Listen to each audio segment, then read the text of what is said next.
you've gone from the Sardine Bar, you broke out, you've got record deals. Bill started getting, he was always difficult. He started getting more difficult, and I think that the stories from Stephanie Browning, you know, and other Jeremy and everybody would be able to tell you, Brad Williams would be able to tell you that he just got more and more difficult. Yeah. And so I just started, because it was difficult, I just started raising the price and thinking, well, as long as I can stand it, I'm going to make the money so I can, you know, secure my future, you know, buy a house, which I bought in Humboldt Park. It was $84,000 house. That's how I had to start. But, you know, I had to start somewhere. And I just thought, well, I got to secure my future. I have to, you know, save some money. And so as long as I could stand it, and then I just couldn't stand it. And he fired me. You know, he actually fired me, really for good, fired me. So, but then I was back. Then he called me back, and I went back for. Well, they always call back. Yeah, I went back for 2 more years. So that would be. But you had your record though going. So I mean, you're out. You're on the record label. You're touring and stuff, and you've got. I mean, you're selling. No. By then. I mean, it was after the Gold Star Sardine Bar though. After the Gold Star, then I was off for a while, and I was sitting at home going through my savings, trying to decide what to do. You know, reading, educating myself, and I was starting to write music for real and write lyrics. Now, this is a big thing. And you hadn't been up until that point. Well, I could write instrumentals, but to write lyrics is a big deal. You know, if you think you can do it, like people who think they can do it, and they're like, you know, they tell me they think they can do it, and I'm like, do it. Right. Bring it into me. Let's see. Yeah. It's really hard. That's the hardest thing, I think. It's really lyrics. tough. And so I started studying the poets and started studying the songwriters. I have notebooks and notebooks and notebooks about where Cole Porter started the melody. Did he start on the root? Did he start on the third? Did he start on the flatted fifth? Where did Sting start his melodies? Where did Joni Mitchell start her melodies? Where did Jerome Kern start his melodies? Where did they go on the bridge? Most of the time you're going to go up a fourth, but there are variations on that. How do you make the variations? So I learned the American Songbook, the form of it, really well. Why did you think? Because I'm fascinated. I had been about singing that it, but concept. I wanted to know the, you know. I mean, why? Maybe it just goes back to all of the reading and everything that you had done, and you've gone to college for psychology and all that stuff. But you actually wanted to really analyze where that started. I mean, I don't. Because because how can you be a songwriter unless you know? Well, I agree. Okay. Yeah, I mean, I agree, but I mean, you can be a songwriter like this, you know. 1 4 1. Yeah. You know, you can do that. Right. But if you want to be a songwriter and you want to be a real songwriter, you should look at the real songwriters. You should see what they do, how they do it, and it's fascinating. It's fascinating. One night I was looking up lyrics. I was working with lyrics, and you know, syllables. So syllables actually matter in music, different than poetry. In music, you know, they really do matter because everything's rhythmic. Right. Right. So I count syllables. I actually count syllables, and then of course you have to have the stress on, you know, the stress on the word is important as well. But I was studying Cole Porter and what he did with his lyrics, and he's very systematic. So what sounds so off the cuff and brilliant and charming and quote gay is actually like science. It's like a science, right? So I was in bed at night and I was sleeping, and I thought, it can't be that he is so precise that this song is 7 syllables, 6 syllables, 7 syllables, 6 syllables. It can't be so precise. He has to now and then he has to have a over, you know, a syllable that drops out, or that, you know, one. And so in the middle of the night I went and I looked up the song, and I'm like, I'll be damned.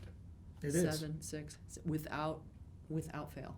Wow. Like science. It's art meets science. It really is. That's amazing. So it's isn't it? It's amazing. And yeah, isn't it totally. interesting? It's very interesting. So, you know, there's a lot that's going on in music, and if you really want to write songs, you just dig into these songwriters. They have everything to teach you. It's amazing. More so than I really think a teacher can teach you if you really deconstruct these songs. Oh, 100%. Yeah. 100%. Well, it's fascinating because you're talking about, you know, you're analyzing the lyrics and the music, and you're starting to write. I mean, how much so you've analyzed Gershwin, you've analyzed Joni Mitchell, Sting. I mean, what you just talked about is fascinating. How is this, like, when your thought process starts going now you're writing lyrics, and you can play piano. Are you starting to think lyrically in piano? So, and you're thinking this way, like analyzing where you're going to start your lyric, where the syllables. I mean, there's so many things to think about. There are so many things to think about. I'm glad I just play drums. There are so many things to think about. Okay, well, I wish I had a methodology that is, I don't.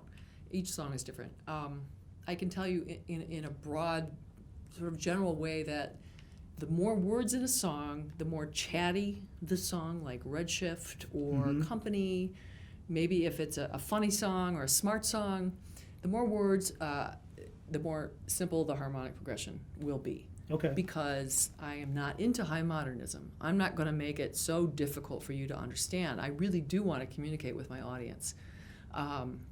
So that, in general terms, that's so if it's really, really a narrative-driven song with a lot of words, it'll be maybe over a blues changes or some variation. I mean, you're consciously thinking about this. Or some variation of that. A harder song to write is the fine song that is harmonically complex, and then you also are going to put lyrics to that. So it doesn't necessarily start with the words, it doesn't necessarily start with the music. It can be one or the other, but at some point you do have to do both. That was going to be my almost question. Simultaneously. If you start and then, with so one there's or a the lot other. of walking back and forth between what is my studio and the piano. There's, I get those 12 steps get walked a lot. Because you're not writing lyrics. I mean, I'm sure once in a while, but you're not specifically sitting down writing lyrics at the piano because you've got a separate space for that. It's like a writer. I mean, a writer exactly. has separate It's a writer, spaces, and right? also I'm concentrating very much on the words, and the syllables and the stress of the words. I'm sitting at a desk or a computer doing that. But then then that's only in combination with the harmonic progression that's happening, and sometimes you can write a sketch of a beautiful harmonic progression.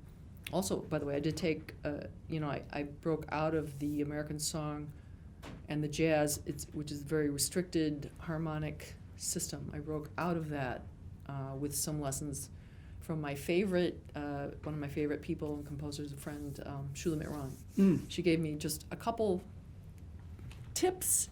Like concepts, maybe, to grab tips onto? at the piano, and it was like the moment in The Wizard of Oz when it goes from black and white to color. It really was. It was like she let me break out of that system.